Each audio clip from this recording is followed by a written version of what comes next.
നമസ്കാരം. 2025 September 22-ന് GST 2.0 reforms വന്നിട്ടുണ്ടായിരുന്നു.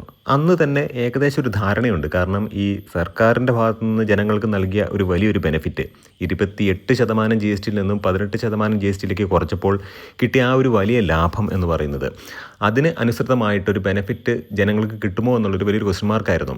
അതിനുശേഷം മൈൽഡായിട്ടുള്ള ചേഞ്ചുകൾ വരുത്തിക്കൊണ്ട്, ചെറിയ ചെറിയ അപ്ഡേഷനൊക്കെ വരുത്തിക്കൊണ്ട്, അപ്ഡേഷൻ എന്ന് പറയാൻ കഴിയില്ല, കോസ്മെറ്റിക് ചേഞ്ചുകൾ വരുത്തിക്കൊണ്ട് വാഹനങ്ങളുടെ വില കയറ്റി വെച്ചിട്ട് പഴയ വിലയിലേക്ക് കൊണ്ടെത്തിക്കാൻ വാഹന നിർമ്മാതാക്കൾ നല്ല രീതിക്ക് ശ്രമിക്കുന്നുണ്ട്. അതൊരു സൈഡിൽ നിൽക്കട്ടെ, ഇപ്പോൾ ഒരുപാട് വാഹന നിർമ്മാതാക്കൾ അവരുടെ ഫേസ് ലിഫ്റ്റ് വാഹനമായിട്ട് വരുന്നുണ്ട്. ഇങ്ങനെ ഒരു ആംഗിളിൽ നമ്മൾ ചിന്തിക്കുമ്പോഴത്തേക്കും ടാറ്റ മോട്ടോഴ്സിൻ്റെ നെക്സോൺ, അതിൻ്റെ ഒരു ഫേസ് ലിഫ്റ്റ് ഉടൻ തന്നെ ഇന്ത്യൻ മാർക്കറ്റിലേക്ക് വരുന്നുണ്ട്. ക്യാമോഫ്ലാജ് ചെയ്ത് തലങ്ങും വിലങ്ങും ഈ ഒരു വാഹനം ടെസ്റ്റ് ഡ്രൈവ് ചെയ്യുന്നുണ്ട്. പക്ഷേ നമുക്കൊരു പുതുമ അല്ലെങ്കിൽ സംതിങ് ന്യൂ എന്ന് പറയുന്നതുണ്ടോ എന്ന് ചോദിച്ചാൽ അത് വലിയൊരു ക്വസ്റ്റ്യൻ മാർക്കാണ്. എന്നാൽ കിയയുടെ സോണറ്റിൻ്റെ ഫേസ് ലിഫ്റ്റ് അങ്ങനെയല്ല, അടിമുടി മാറിക്കൊണ്ടാണ് കിയയുടെ വാഹനം വരുന്നത്. എപ്പോഴും കിയയുടെ ഡിസൈൻ നമ്മൾ നോക്കുകയാണെന്നുണ്ടെങ്കിൽ വലിയൊരു ചേഞ്ച് അവിടെ നമുക്ക് കാണാൻ കഴിയും. ഇപ്പോൾ വെന്യൂ ഓൾറെഡി മുഖം മിനുക്കി വന്നിട്ടുണ്ട്. സെയിം വെന്യൂവിൻ്റെ പ്ലാറ്റ്ഫോമിൽ തന്നെയായിരിക്കും ഈ ഒരു വാഹനം വരാൻ പോകുന്നത്. വളരെയധികം വ്യത്യാസം ഈ ഒരു വാഹനത്തിന് ഇപ്പോൾ നിലവിലുള്ള സോണറ്റുമായിട്ടുണ്ടാകും എന്നുള്ളത് തീർച്ചയാണ്. അതുമാത്രമല്ല, ഹോണ്ട സിറ്റിയുടെ ഒരു ഫേസ് ലിഫ്റ്റ് വന്നിട്ടുണ്ട് എന്ന് പറഞ്ഞിട്ടുണ്ടെങ്കിൽ കമ്പനി ലോഞ്ച് ചെയ്തിട്ടില്ല. ക്യാമോഫ്ലാജ് ചെയ്ത വാഹനം അങ്ങോട്ടും ഇങ്ങോട്ടും ഓടി നടക്കുന്നുണ്ട്. പക്ഷേ അതിൻ്റെ പിക്ചേഴ്സ് ലീക്കായി എന്നുള്ളത് സത്യാവസ്ഥയാണ്. ഇനി മറ്റൊരു കാര്യമെന്ന് പറയുന്നത് ബ്രസയുടെ ഒരു ഫേസ് ലിഫ്റ്റ് വരുന്നുണ്ട്. അത് വീഡിയോസിലൊക്കെ നമ്മൾ പറഞ്ഞതാണ്. അണ്ടർ ബോഡി CNG കിറ്റോട് കൂടിയാണ് ഈ ഒരു വാഹനം വരുന്നത്. കാര്യമായിട്ടുള്ള ചേഞ്ചുകളൊന്നും ഉണ്ടാവില്ല. ഇൻഫർടൈൻമെൻറ്റ് സിസ്റ്റത്തിലൊക്കെ ചെറിയ ചെറിയ ചേഞ്ചുകൾ ഉണ്ടായിരിക്കും. തീർച്ചയായിട്ടും ഈ ഒരു വാഹനത്തിന് മൈൽഡ് കോസ്മെറ്റിക് അപ്ഡേഷൻസ് കൊടുത്ത് വാഹനത്തിൻ്റെ വില സാധാരണഗതിയിൽ, അതായത് GST 2.0 റിഫോംസിന് മുമ്പുണ്ടായിരുന്ന വിലയിലേക്ക് കൊണ്ടെത്തിക്കാനുള്ളൊരു ശ്രമം, അത് തന്നെയാണ് എനിക്ക് മനസ്സിലാക്കാൻ കഴിയുന്നത്.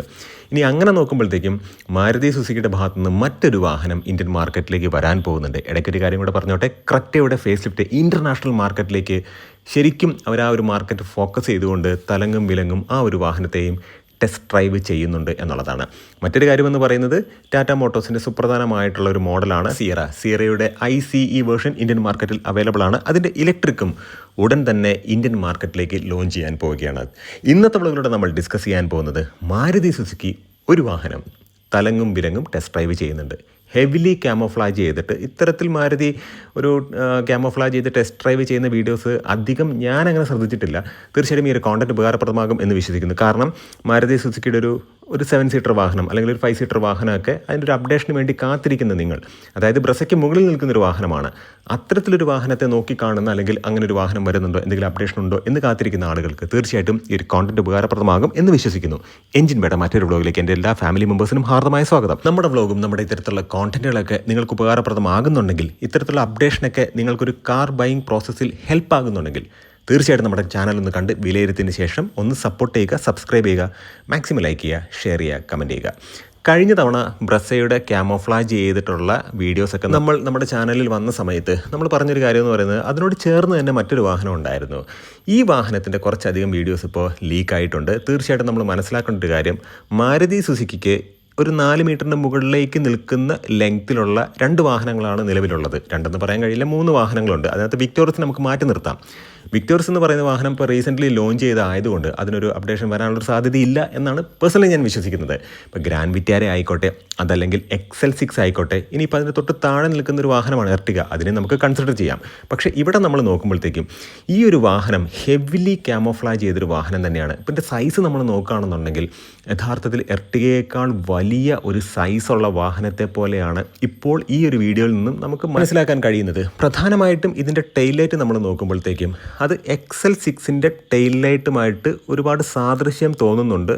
എന്നാൽ ചില പോർഷനിൽ നോക്കുമ്പോഴത്തേക്കും എർട്ടിഗയുടെ ടെയിൽ ലൈറ്റുമായിട്ട് സാദൃശ്യമുണ്ട്. അതിൻ്റെ കാരണം എന്താണെന്ന് വെച്ചിട്ടുണ്ടെങ്കിൽ, മാരുതി സുസുക്കിയുടെ ഒരുപാട് വാഹനങ്ങളിൽ പാർട്ട് ഷെയറിങ് ഉണ്ട് എന്നുള്ളതാണ്. പക്ഷേ XL6ൻ്റെയും എർട്ടിഗയൊക്കെ വെച്ച് നോക്കുമ്പോഴത്തേക്കും രണ്ടും ഡിഫറൻ്റ് ആണ്. പക്ഷേ ഇത്തരത്തിൽ നമ്മൾ ഈ ഒരു വാഹനത്തെ നോക്കി കാണുമ്പോഴത്തേക്കും തീർച്ചയായിട്ടും ഈ ഒരു വാഹനം എൻ്റെ ഒരു അഭിപ്രായത്തിൽ എർട്ടിഗയാകാനുള്ള സാധ്യത വളരെ വളരെ കുറവാണ്. കാരണം വലിയൊരു വാഹനം തന്നെയാണ്. പിന്നെ നമ്മൾ നോക്കുമ്പോഴത്തേക്കും 360 ഡിഗ്രി ക്യാമറ തീർച്ചയായിട്ടും ഈ ഒരു വാഹനത്തിൽ കാണാൻ കഴിയുന്നുണ്ട്. ഇപ്പോൾ നമ്മൾ ബാക്കിൽ നിന്നുള്ള ആ ഒരു വീഡിയോ ആണ് നമ്മൾ കാണുന്നത്.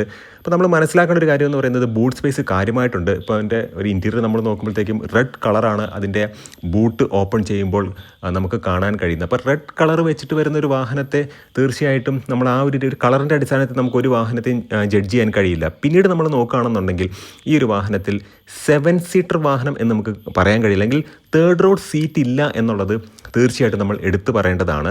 അഡ്ജസ്റ്റബിൾ ഹെഡ് റെസ്റ്റ് നമുക്ക് കാണാൻ കഴിയുന്നുണ്ട്. തേർഡ് റോ ഇല്ലെങ്കിൽ പോലും നമ്മൾ ആ സൈഡിൽ നോക്കുമ്പോഴത്തേക്കും നല്ല രീതിക്കുള്ള സൈസ് ഈ ഒരു വാഹനത്തിന് തോന്നും. അത് മാത്രമല്ല നല്ല സ്പേഷ്യസ് ആയിട്ടുള്ള ഒരു ബൂട്ടാണ് ഈ ഒരു വാഹനത്തിനുള്ളത്. കണക്റ്റഡ് LED ലാമ്പുകൾ വരുമോ എന്നുള്ളൊരു കാര്യമൊക്കെ അത് സംശയമാണ്. റിഫ്ലക്ടർ പോലെയാണ് എനിക്ക് തോന്നിയിട്ടുള്ളത്. കണക്റ്റഡ് LED ലാമ്പ് വരുമോ എന്നുള്ളൊരു കാര്യം അതൊരു വലിയൊരു ക്വസ്റ്റ്യൻ മാർക്കാണ്. ഇന്ത്യൻ സാഹചര്യത്തിൽ അല്ലെങ്കിൽ ഇന്ത്യൻ മാർക്കറ്റിൽ ഇപ്പോൾ അതിനൊരു പ്രാധാന്യമുണ്ടോ എന്ന് തന്നെ വലിയൊരു സംശയം തന്നെയാണ്. പനോരമിക് സൺറൂഫ് കാര്യങ്ങളൊന്നും ഈ ഒരു വീഡിയോയിൽ നമുക്ക് സ്പോട്ട് ചെയ്യാൻ കഴിഞ്ഞിട്ടില്ല. 360 ഡിഗ്രി ക്യാമറയുണ്ട്, ഫ്രണ്ട് പാർക്കിംഗ് സെൻസറുണ്ട്, അത് നമുക്ക് കാണാൻ കഴിയുന്നുണ്ട്.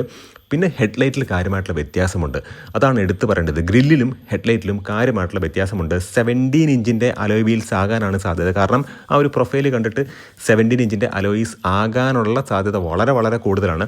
പിന്നെ നമ്മൾ മനസ്സിലാക്കുകയാണെന്നുണ്ടെങ്കിൽ ഈ ഒരു വാഹനം ഒരിക്കലും ഒരു ICE വേർഷൻ അല്ലാതെ ആകാനുള്ള സാധ്യതയില്ല. കാരണം ICE വേർഷൻ തന്നെയാണ്.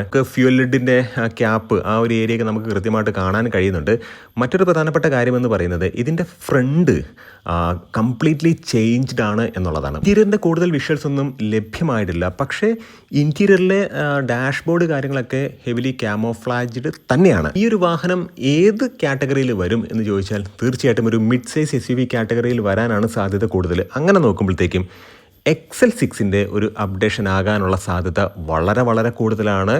ഒരു കാര്യം കൂടി എടുത്തു പറയട്ടെ, ഗ്രാൻഡ് വിറ്റാരയുടെ അപ്ഡേഷൻ ആകാനും സാധ്യതയുണ്ട്. പോസിബിളി ഈ ഒരു വാഹനം ഗ്രാൻഡ് വിറ്റാരയുടെ അപ്ഡേഷൻ ആകാനുള്ള സാധ്യത വളരെ വളരെ കൂടുതലാണ്. XL6നെ XL7 എന്നുള്ള രീതിക്ക് കൊണ്ടുവരുമോ എന്ന് ചോദിച്ചാൽ ഈ ഒരു വാഹനത്തിന് തേർഡ് റോ സീറ്റ് ഇപ്പോൾ നിലവിലില്ലാത്തത് കൊണ്ട്, അല്ലെങ്കിൽ നമുക്ക് ഈ ഒരു വീഡിയോയിൽ കാണാത്തത് കൊണ്ട് അതിനുള്ളൊരു സാഹചര്യമുണ്ടോ എന്നുള്ളത് വലിയ ക്വസ്റ്റ്യൻ മാർക്കാണ്. തീർച്ചയായിട്ടും നമ്മൾ മനസ്സിലാക്കേണ്ട ഒരു കാര്യം, Maruti Suzuki mid size SUV കാറ്റഗറിയിൽ ഒരു വാഹനത്തെ തീർച്ചയായിട്ടും അപ്ഡേറ്റ് ചെയ്യാൻ ആഗ്രഹിക്കുന്നുണ്ട്. എർട്ടിഗയാണോ എന്നുള്ളൊരു കാര്യത്തിൽ ഇപ്പോഴും വളരെയധികം സംശയങ്ങൾ നിലനിർത്തുന്നു. കാരണം ഈ ഒരു വാഹനത്തിൻ്റെ സൈഡ് പോർഷൻ നമ്മൾ നോക്കുമ്പോൾ ആ സൈഡ് പോർഷൻ്റെ അല്ലെങ്കിൽ ആ ഒരു ലെങ്ത്ത്, അത് മാത്രമല്ല ഈ ഒരു വാഹനത്തിൻ്റെ ടയർ പ്രൊഫൈലൊക്കെ നോക്കുമ്പോഴത്തേക്കും എർട്ടിഗ അത്രത്തോളം അങ്ങോട്ട് ഹെവിലി ക്യാമോഫ്ലാജ് ചെയ്തിട്ട് ഈ ഒരു വാഹനത്തെ വലിയതായിട്ടൊരു അപ്ഡേഷൻ കൊടുക്കുമോ എന്നുള്ളത് വലിയൊരു ക്വസ്റ്റ്യൻ മാർക്കാണ്. കാരണം ഈ ഒരു വാഹനം എർട്ടിഗ നിൽക്കുന്ന, അല്ലെങ്കിൽ ആ എർട്ടിഗയെ പ്ലേസ് ചെയ്തിട്ടുള്ള ഒരു പ്രൈസ് ബ്രാക്കറ്റിൻ്റെ വെളിയിലേക്ക് പോകാനായിട്ട് കമ്പനി ഒരിക്കലും ആഗ്രഹിക്കുന്നില്ല. കാരണം ഈ ഒരു വാഹനം കൂടുതൽ ടാക്സി പർപ്പസിനൊക്കെ വേണ്ടിയിട്ട് ഉപയോഗിക്കുന്നതാണ്.